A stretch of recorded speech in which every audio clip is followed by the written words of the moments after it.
All right. All right. Good morning, everybody. I want to thank you all for joining us at Mendota Elementary and keeping up with our themes of not just campaigning, but governing. We are continuing to put children first. So in addition to our speaking program, I want to acknowledge Representative Melissa Sargent, as well as Senator Mark Miller, who joined us today on our tour. We have had a chance to stop by a number of classrooms and look at the amazing things that this school has going on. If I'm not mistaken, I think that they have seen a 20% increase in literacy rates here at Mendota Elementary. So I want to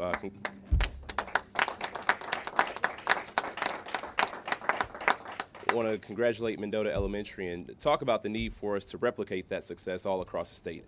However, I just want to introduce the governor, Tony Evers, to talk more about that. Thank you all again for joining us. Governor Tony Evers. Thanks, Mendota. Thank you. Morning, everybody. I also want to recognize Carolyn Stanford, principal of this great school, and has done a great job, and also Jen Cheatham, superintendent of schools. Thank you. Thanks for allowing us to be here today. So this is great. I'd also like to thank Department of Children and Families designee, Emilie Amundson, and of course Deputy Secretary Jeff Pertl, and of course Carolyn Stanford Taylor, who I was able to put in the position of State Superintendent, my old position. So thank you for doing that.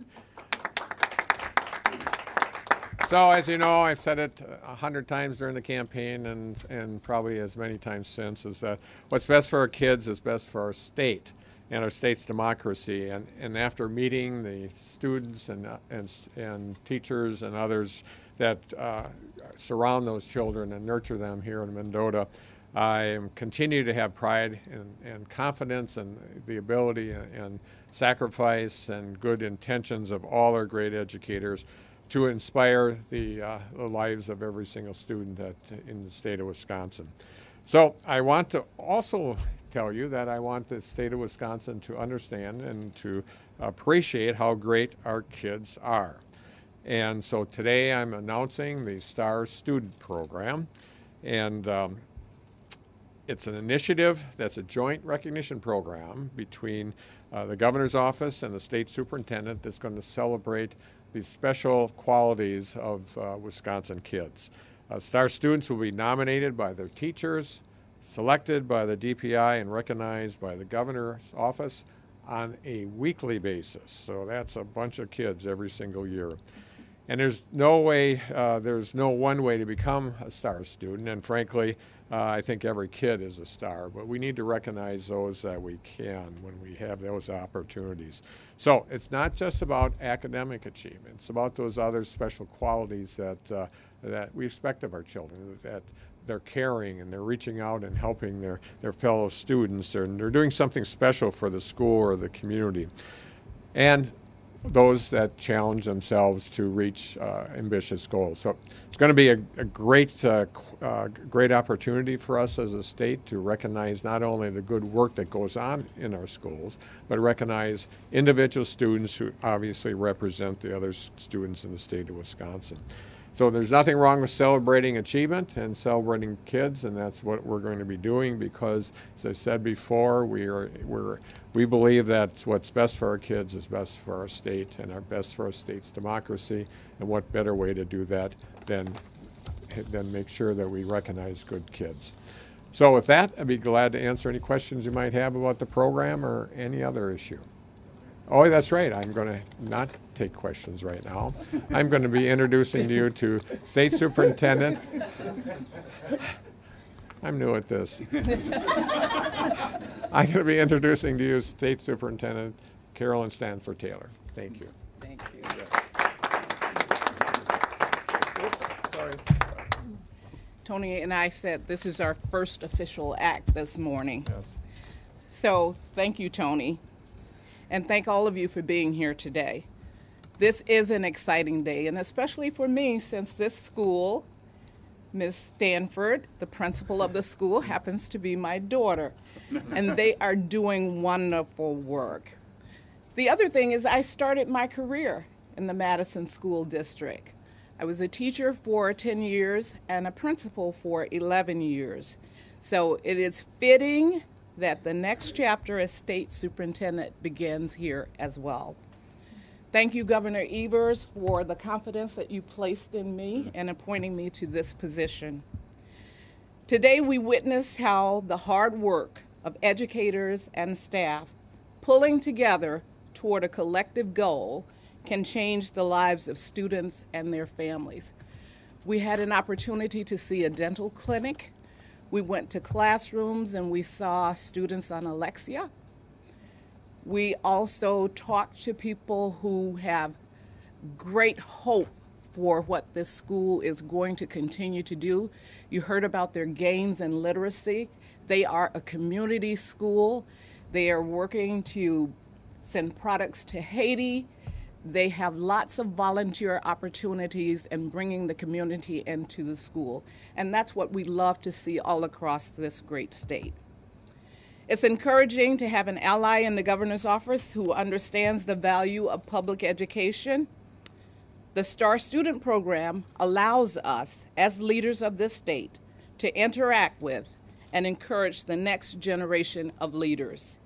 Every week, as the governor said, we will select a student based on a nomination from a classroom teacher and recognize that student by telling their story. We know that academic success is important, but there's so much more. There's a lot that goes on within these walls, and we've just witnessed a small portion of that this morning. So, attention needs to be given to all aspects of students' lives, not just academics.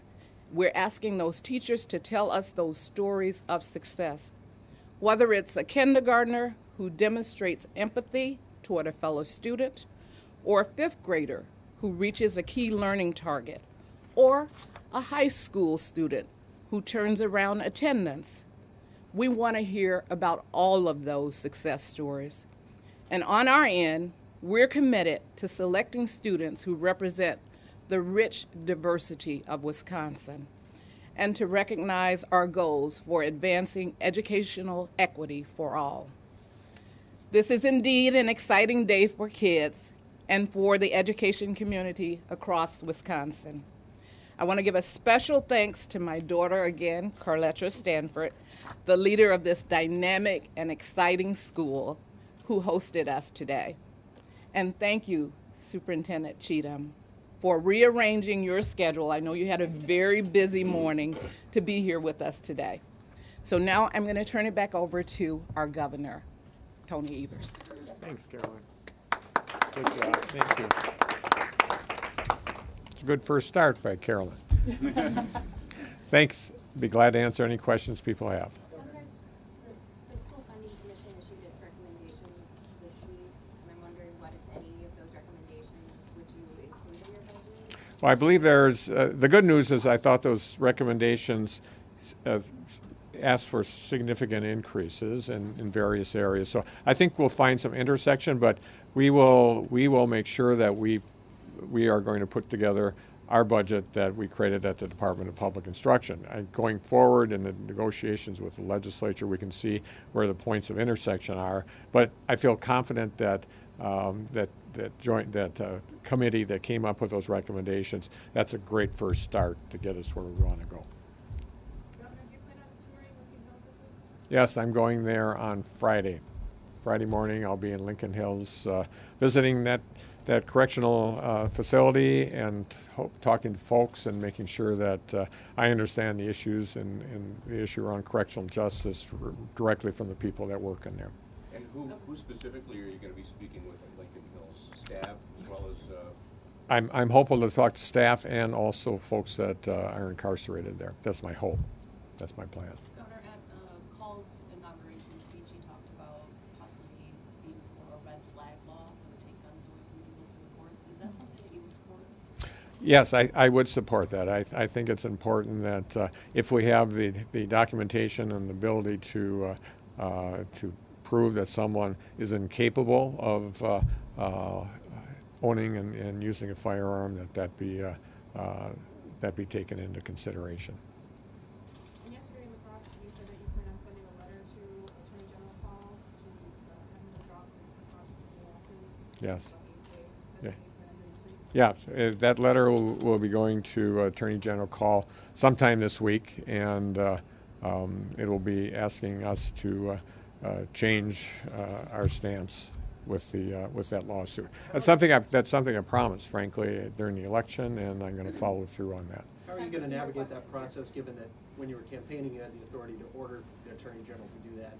Now, obviously, because of the law change, you're no longer able to direct the AG to do that. How do you plan to navigate that process? Are you going to talk to the legislature about it, or? We are going to issue that letter directly to the Attorney General, and we believe it will be in such a format that he will be able to move forward on my request. Last question. Isn't that a violation of the law? I don't believe that will be. Why not? You'll wait and have to see the letter. Thanks, Gary. When do you Thank- expect to send that letter? This week, correct? Yes, this week. Thanks, everybody. Have a great day. Thank you, children of this school, and of course, the principal. Thank you very much.